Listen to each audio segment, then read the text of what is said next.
बहुत ध्यानपूर्वक इस वीडियो को देखिएगा, क्योंकि इस वीडियो में एक बहुत दुख की बात मैं आपको बताने वाला हूं।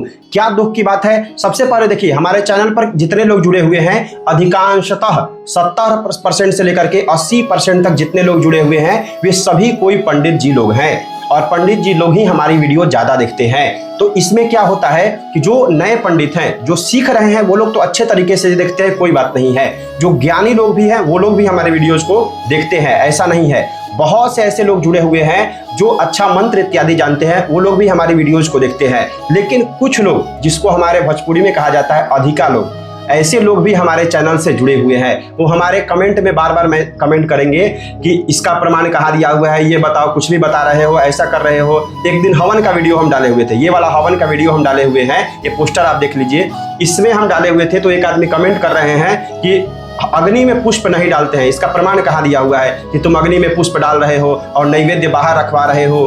तो आप कहाँ से पढ़े हुए हैं ये बताइए, ऐसा बहुत लोग कमेंट कर रहे हैं। तो देखिए, सबसे पहले समझिए कि पुस्तक आप खुद से भी अध्ययन कर सकते हैं। सब कुछ सोच रहे हैं कि बैठे बिठाए आपको मिल जाए, कि यानी कि सब कुछ ला करके आपको परोस दे दिया जाए और कॉपी और कलम लेकर के, किताब निकाल करके बता दिया जाए, भैया इस पृष्ठ में इतने संख्या पर और यहाँ पे दिया हुआ है, आप जा करके पढ़ लीजिए, इससे आपको आसानी हो जाएगी। लेकिन अगर आप ग्रंथ खोल करके अध्ययन करेंगे, पढ़ेंगे, तो आपका दिमाग खर्चा होगा, आपका समय लगेगा। वो आप चाहते नहीं हैं। आप चाहते हैं कि कहीं से हमें मिल जाए प्रमाण, कोई आकर के हमें पूरा प्रमाण बता दे, उसको हम ध्यान में रखें। तो इससे बचिए भैया, आप अध्ययन कीजिए। बहुत सारा पुस्तक है अभी हमारे सनातन धर्म में, ऐसा ऐसा ग्रंथ है, आप उसको खोजिए, निकालेंगे तब ना आएगा। अब जा करके जब काशी जाते हैं हम, तो वहाँ पे 1-1 घंटे, 2-2 घंटे, कभी कभी 4-4 घंटे हम किसी लाइब्रेरी में जा करके बैठते हैं। चौखंबा प्रकाशन हो गया या रूपेश प्रकाशन, वहाँ सभी कोई हमें पहचानते हैं, क्योंकि हम बार बार जाते हैं वहाँ। जब भी जाते हैं काशी, फिर जाना होगा काशी, तो जाते हैं तो वहाँ हम बैठते हैं, 3-4 घंटे पुस्तकों को खोजते हैं और उसमें से पुस्तक खोज करके निकाल कर लाते हैं और तब उसकी जानकारी आपको देते हैं। ऐसे ही कुछ भी नहीं बोल देते हैं। आप देखेंगे तो अग्नि में पुष्प डालने का विचार दिया हुआ है। कहाँ दिया हुआ है? आप तर्क से समझिए ना। अग्नि में पुष्प जला रहे हैं हम लोग, पुष्प जला तो नहीं रहे हैं कि अग्नि में फूल डाल दिए तो वो जल गया। भैया, आप अग्नि का पूजन करने के लिए पुष्प चढ़ा रहे हैं। अब आपके घर में जो अग्नि जो तापा जाता है, जो हम लोग नहीं देखते हैं कि आगे को जला करके और उसको हम लोग तापते हैं ठंडी के दिन में, उसमें पुष्प डालिएगा तो वो पुष्प जलना हो गया। लेकिन जब आप हवन कर रहे हैं, अग्नि का पूजन कर रहे हैं, उसमें पुष्प डालते हैं, तो वो अग्नि देवता का पूजन होता है। ये बात ध्यान रखिए, इस चीज को ध्यान रखना है। आप कहेंगे कि नैवेद्य आप बाहर क्यों रखवाते हैं? तो नैवेद्य बाहर रखने का तात्पर्य है, आप पूजन करते हैं, मंदिर में जाते हैं पूजन करने। पूजन जब आप करते हैं मंदिर में, तो भगवान कृष्ण का जैसे मूर्ति है, शिव जी का मूर्ति है, तो क्या उनके मस्तक पर आप प्रसाद चढ़ा देते हैं या उनके मुख में लगा देते हैं, ये लीजिए खाइए खाइए, ऐसे करते हैं? नहीं। तो फिर अग्नि देवता के अंदर क्यों प्रसाद डालना है?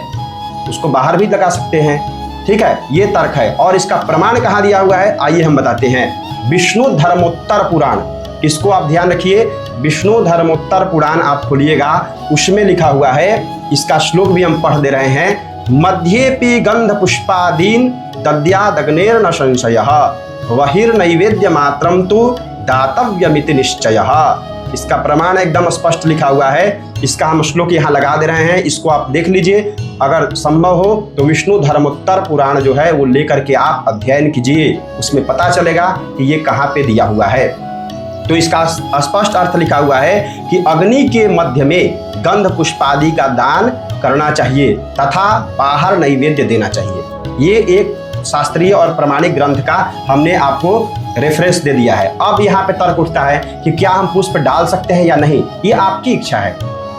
श्रद्धा से पूजन कर रहे हैं तो ये आपकी इच्छा है, आप चाहें तो पुष्प नहीं डालिए। अगर आपके मन में संशय है, कहा गया है संशय आत्मा विनश्यति, भगवद गीता में कहा गया है, अगर आपके मन में संशय है तो आप नहीं डालिए पुष्प, आप बाहर ही चढ़ा दीजिए। पूजन करना है भाई, इसमें कंट्रोवर्सी तो हमें करना नहीं है, आपस में लड़ना तो नहीं है।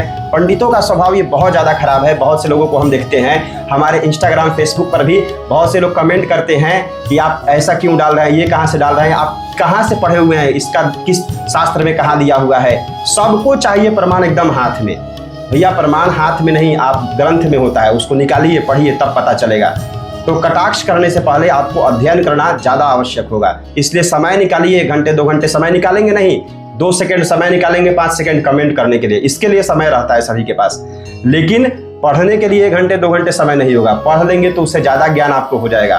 ठीक है, तो मेरा विशेष उद्देश्य था इस वीडियो को बनाने का, आपको ठेस पहुंचाना नहीं, लेकिन आपसे हाथ जोड़ करके विनती है, जो इस प्रकार का कमेंट करते हैं, कमेंट करने से पहले सोचिए कि हम जब कुछ बता रहे हैं तो किसी न किसी धर्म ग्रंथ से ही बता रहे हैं। इस वीडियो में इतना ही। उम्मीद है आप लोग जान गए होंगे तर्क के साथ कि अग्नि में पुष्प डालें या न डालें। हर हर महादेव, जय माता दी।